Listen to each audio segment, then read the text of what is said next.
Go forth and multiply all your dreams and fantasies, yeah. Go over the ocean, it's caution. Oh, when will you realize? Open your eyes, yeah. Over the ocean, ocean. Baba, ulikuwa wapi? Walipogawa Kenya kama mkate, ulikuwa wapi? Walipogawa Nairobi ka ugali, si tukanywa maji. Walipotangaza mashamba na tukajipata kichakani. Oh, ulikuwa wapi?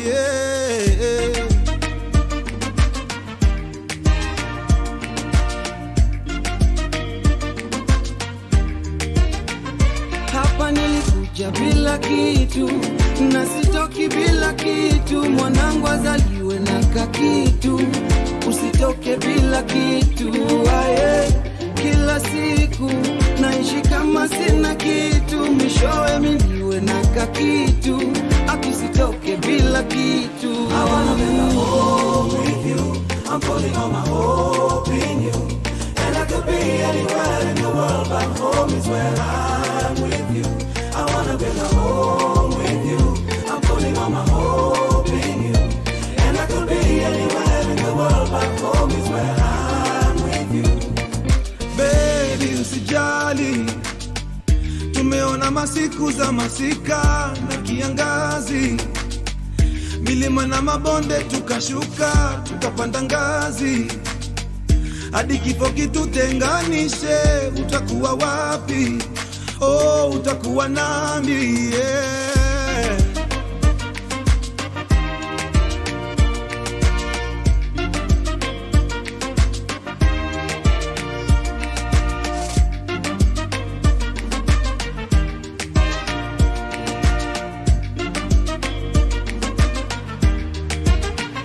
Hapa nilikuja bila kitu na sitoki bila kitu. Mwanangu azaliwe na kakitu, usitoke bila kitu.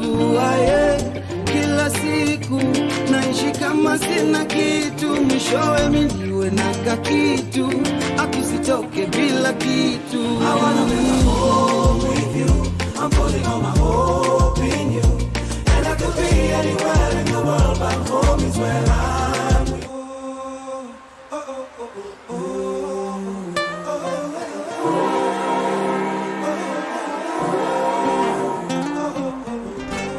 Go forth and multiply all your dreams and fantasies, yeah. Go over the ocean, it's caution. Oh, when will you realize? Open your eyes, yeah. Over the ocean, ocean. I wanna be home with you, I'm putting all my hope in you, and I could be anywhere in the world, but home is where I'm with you. I wanna be home with you, I'm putting all my hope in you, and I could be anywhere in the world, but home is where I'm with you.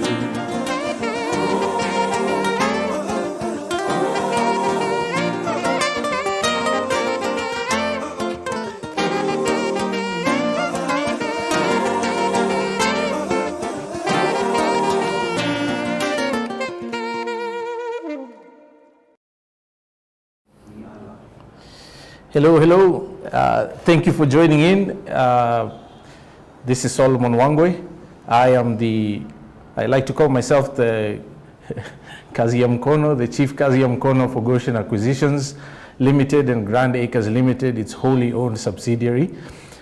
Welcome to our first live event ever. I am so excited. Thank you for making time to join in. If you have friends and family who are keen to learn or ask questions about real estate investment, particularly around land investment, that's what we specialize on, please share the link, get them to join the live session, and let's have a meaningful conversation about this whole thing about land, creating wealth, and so on. So we have a few questions. I'll just go through them, send yours through. Hashtag own land in Kenya. Again, that's hashtag own land in Kenya. Send all your questions through. I'd be happy to answer as many as I can while we're live. So one question, the first one, I have here is, it's an election year. What does this mean for buying land in Kenya? Great question, considering that we'll all be going to the polls in August, which is just around the corner. Unless you live under some rock somewhere in a cave, you will have noticed that our media is dominated by political reporting and news. That's simply because we're in an election cycle, especially for those of you in the diaspora. It's an interesting time to be in Kenya. And it's a fair question. Many people are concerned about what does this mean for investing in Kenya if it's an election year. Honestly, not much, specifically for land investments. We have over the years experienced actually a spike in land buying activity in Kenya during elections, specifically from those in the diaspora, because they're not affected as much as we are locally as far as movement is concerned, logistics and so on.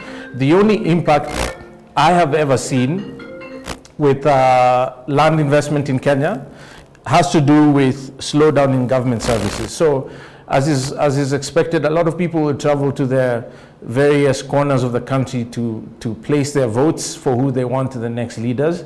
That includes our beloved civil service, who also have to vote. And those are the people we rely on in the government offices to do things like search reports, title registrations, adjudication, blah, blah, blah. So in that regard, it tends to be a little bit of a slow period for processing transactions when dealing with property in Kenya during the elections. Other than that, absolutely nothing. Do not believe the fear that some may propagate. It's just as safe to invest during an election year. In my experience, actually, it's better to invest during an election year when everyone is panicking, because we tend to get the best deals because fewer people are buying. So if you have been saving money, preparing yourself to invest in land, this is a great time to do so, because you might just get the best deal ever between now and the next election. So I hope that answers your question. The next question I received is, what's happening in terms of digitization of land? We heard last year that the Ministry of Lands, through the Ardhi Sasa platform, has initiated a digitization process for land documentation. And we've done videos about this. If you haven't checked them out, please go to our YouTube channel on Land in Kenya, or you can search Goshen Acquisitions. I did an amazing series of videos with Caroline Mutoko about the title registration process for the new generation titles. As far as what's happening, we have seen reports that the uptake, the participation from the public has been slower than expected. I think the last report I read is that we have less than 2,000 people on the platform having submitted their documents for the digitization, which is very low.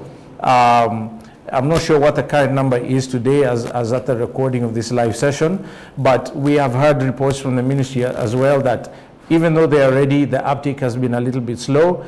I congratulate the CS, Farida Karone, and her team at the Ministry of Lands and the PS. They've done an amazing job. It's almost a supernatural feat to move a country from an analog phase of doing things, which has been the way it's been since independence, to digitize. It's problematic because it's going to close a lot of loopholes for corrupt cartels, but just the volume of documents that you must be working with is insane. So kudos to the Ministry of Lands team and President Kenyatta's administration for initiating this now.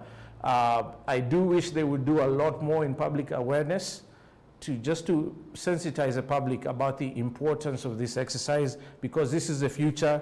Hopefully it leads into the blockchain era of government data, just to lock out all monkey business once and for all. But that's the latest that we have as far as the digitization process is concerned. And if you're in Nairobi and you haven't signed on and registered yourself on the platform for the digitization of your titles, because they are starting with Nairobi first, please do your patriotic duty to get on Ardhi Sasa and register yourself. Be prepared, because it's going to be a lot more hectic later, right? So do your part. Third question rather is make money when you buy, not when you sell. Someone quoted me, I said that in a video. What does that mean? It means several things.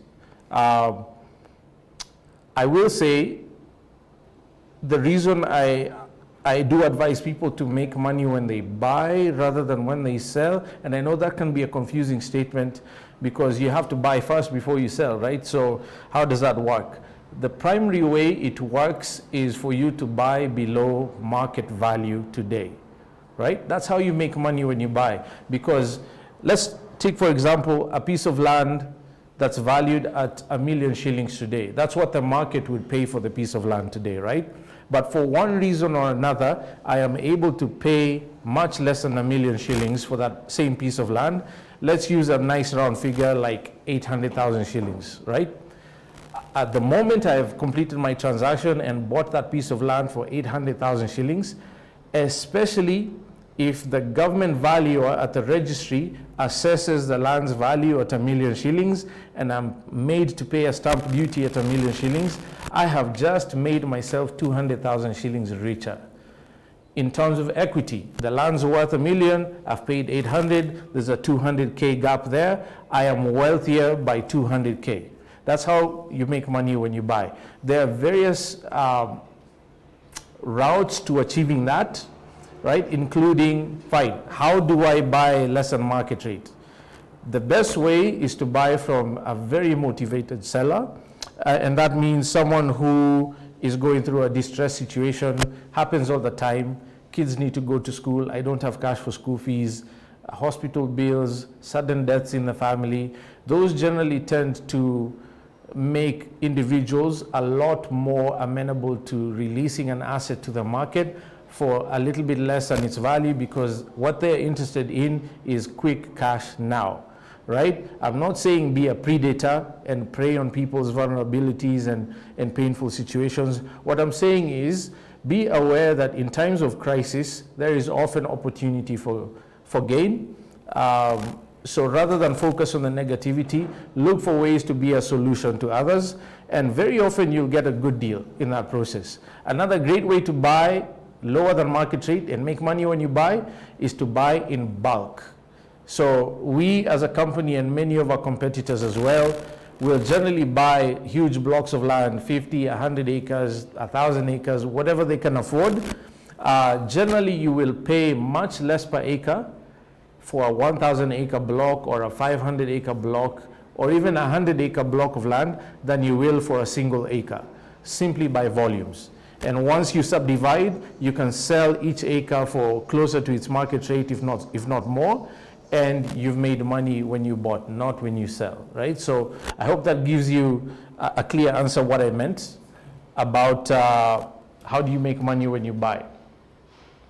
So we have a question here from, who's that? The Daily Hornbill, 32 seconds ago. What is the best age to buy land? Best age to buy land, wow. So if it was possible, I wish I knew what I knew today when I was 12 or 10. I'd be busting moves then. But unfortunately, the government of Kenya does not allow you to take possession of properties within its republic if you're not attain the age of adulthood, which is 18, and you have a national identification card issued by the government, as well as a Kenya Revenue Authority PIN certificate number, right? So that's the best time, if you ask me. Of course, there's concerns about, I'm 18 years old, I haven't even done college, I don't have a job, I don't have a wealthy father to give me money, I don't have a huge inheritance, how can I start when I'm 18? Obviously, you need to do what you have to do to amass or collect the funds that you will need to buy land. But simplest answer, to be honest, is it can never be too soon. Start now, because today is the cheapest that land will ever be. Right? I hope that helps. Okay. Question from